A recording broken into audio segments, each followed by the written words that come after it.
Уважаеми зрители, скъпи гости, ето ни отново на сцената на Мис България 2014.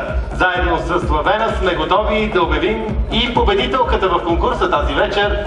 Кое от момичетата, от 5-те момичета ще си тръгне с короната Мис България 2014? Ще разберем всеки момент, наистина става все по-вълнуващо. Виждаме, че на сцената вече са 5-те прекрасни финалистки в невероятните облекла на Стоян Радичев и тези невероятни коли. Втората подгласничка в конкурса Мис България 2014 година е...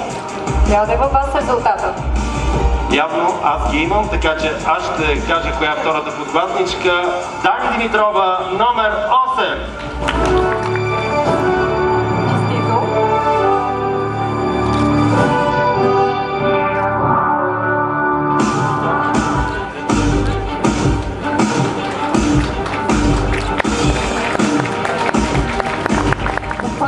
Броени минути ни дали от най-вълнуващия момент тази вечер, избора на новата Мис България, но преди това ще трябва да обявим и първата подгласничка.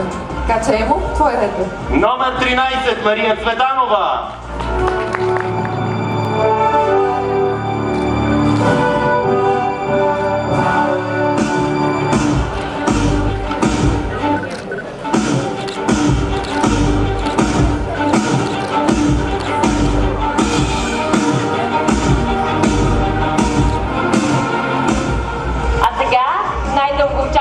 Миг и момента, който всички очакваме, да обявим победителката тази вечер и носителка на престижната титла Мис България 2014. И това е... Номер 15, Симона Евгениева.